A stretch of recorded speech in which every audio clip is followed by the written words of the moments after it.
In this video, I'm going to cover Exxon Mobile, Kodak, Apple, Whiting Oil, Hertz, videos that I've done over the last few months, but I'm just going to give you like a brief update as far as to where what's happening now. I'm also going to give you my opinion at the end of the video about two stocks that I think it'll be very difficult for you to lose money on. Let's talk about it coming up.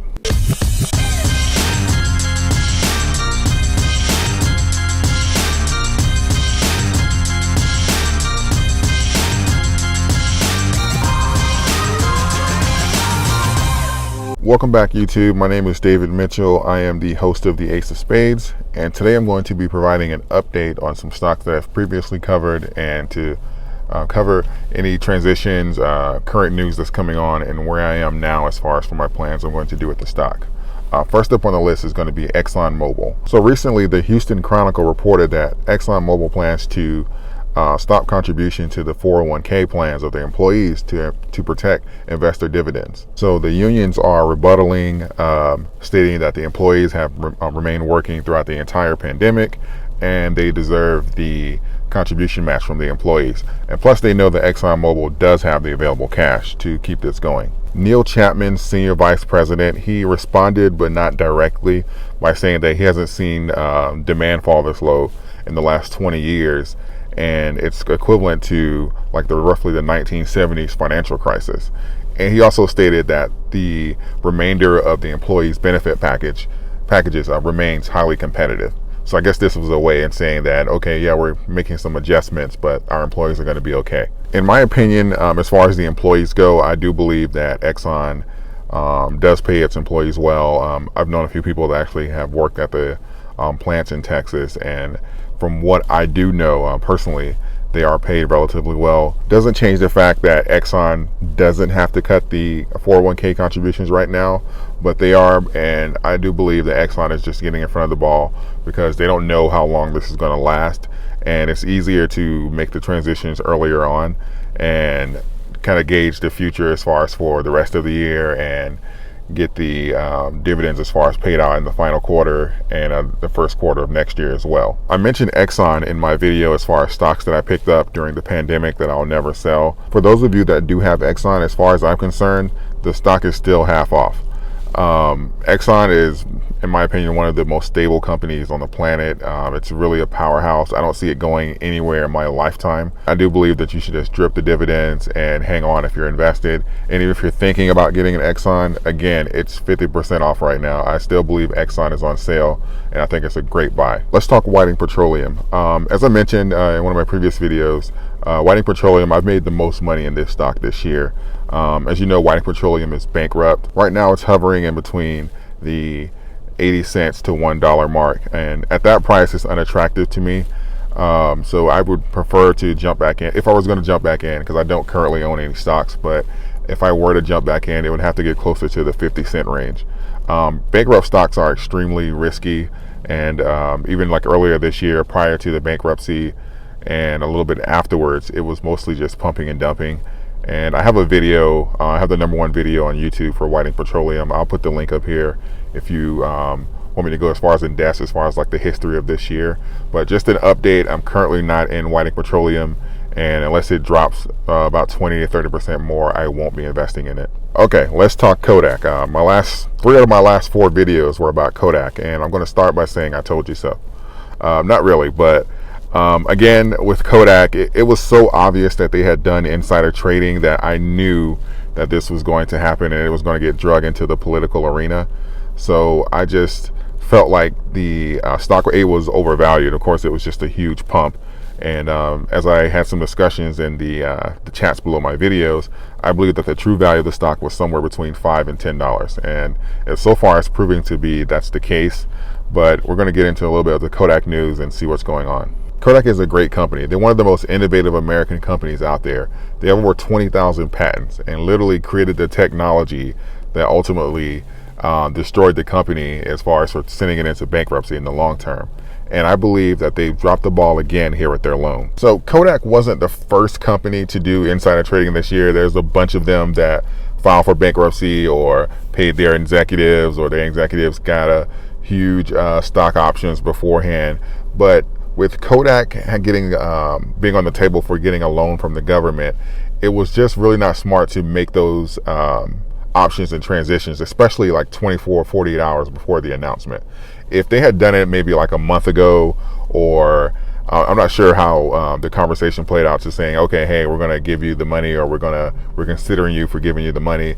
But when you do it that close to the announcement, it just makes it extremely obvious. And another blow to the Kodak leadership, the Wall Street Journal actually reported that one of the board members transitioned some of the stock that week to his charity. Yeah, George Korfinkel and Renee, his wife, they transitioned about 3 million of the 6.3 million stocks that they own to their charity in Brooklyn. And again, this is just going to look really sketchy as far as it's really going to look like more so like a huge write-off, or like tax evasion on top of getting the recent stocks. Doesn't look good for the investigation. As you know, the stock is currently on hold. Well, not on hold, but the loan is currently on hold to the stock. So the stock has just been plummeting because, again, when you chase hype stocks, the hype can go and come with the speed of light. So of course there's no reason to buy the stock now, and based off of speculation at least, and we're not sure as far as the outcome of the loan. So the stock is going to plummet. I do believe it's actually going to get closer to the $5 range. As far as trading the stock, I wouldn't get involved. Long-term play possibly, but in my opinion, I've stated before, I'll put a link up here because I'm going to go more in depth as far as with Kodak. This is just an update video, but I do believe that Kodak is going to create a new stock for Kodak Pharmaceuticals. And with the pending investigations and with the employees getting X amount of stocks, I think this is just going to weigh heavily on them to hurry up and make that transition so that the loan can go through. So I don't believe that the hype that's surrounding this stock is actually going to be transferable in the long run. So if you are going to trade it, you can just try and get in closer around the $5 range, if they in case they don't end up creating a new stock. But as far as long term, I would be very weary, because Kodak has a lot of transitions to make, and I know a lot of people are happy as far as for pharmaceuticals being made in America, and this is great for the company and great for America as well, to have pharmaceuticals made at home. That's great, but there's also going to be a huge learning curve for Kodak and transitions as well. So as far as for long term, I wouldn't do that just yet, because I'm really leaning that they're going to create a new stock for Kodak Pharmaceuticals. My former employee Hertz, let's see, where do I begin? There's a lot there. But I'm just kidding. I'm going to do an update as far as like on Hertz, because Hertz is one of the first companies that started the invest in bankrupt stocks, at least for this year, and they have really had the tremendous rally that got a lot of investors' attention. Hertz is currently at the $1.50 mark, and they have been there for about a couple months, and there seems to be a lot of support there. At the moment, Hertz is unattractive to me, just because personally I'd like to see Hertz closer to the $1 mark. But as of right now, I don't have any plans to invest in Hertz ever, primarily because a lot of the extensions are coming due, and Hertz has a lot of debt that they're going to have to start paying on.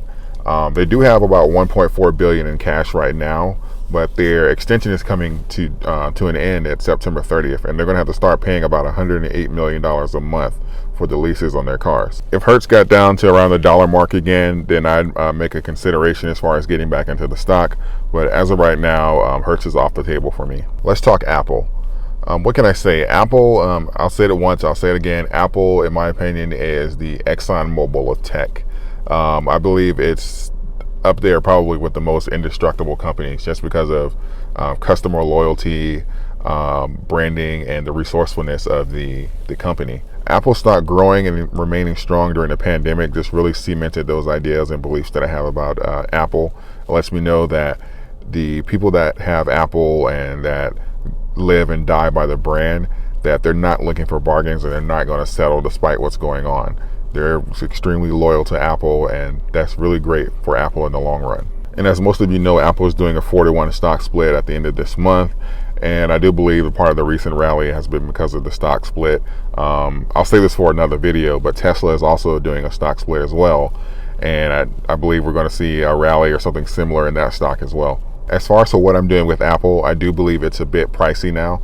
even though I believe in the long run, Apple will still continue to trend upwards. I still am a hold on Apple for right now. For my traders and my long-term investors, there's a lot of stocks out there, a lot of great stocks that are on sale right now. As I mentioned, I do believe like Exxon, companies like Delta, they're literally steals. Like 5-10 years from now, you're going to look at this dip of this period in the chart for 2020 and you're going to be like, what was I thinking? I believe that these are great stocks. They're literally like 50%, 60% off. And I don't want to say that you can't lose money, but it'll be extremely difficult to lose money. I don't believe Delta or Exxon Mobile is going to go anywhere in the long term. And as far as like dividend wise, especially with Exxon, you drip those, it's almost impossible for you to lose money. And I really just wanted to put that out there. Energy and travel, we know that this is not fundamental issues technically with the company. It's literally because the country is on restriction. So as soon as we reach a certain point of normality or a turnaround as far as in the current events, you're going to see these stocks rally. And I really believe that. So if you're thinking about getting into the market, or if you wanted to kind of balance the risk in your portfolio, I consider these two stocks. So that's all I have today. I just wanted to provide you with a brief update as far as on the stocks that I've previously covered and what do I think now. If this video provided you with any value, please consider subscribing or liking the video if you liked it. It helps the YouTube algorithm and it helps the channel grow. Thank you, happy investing, and until next time.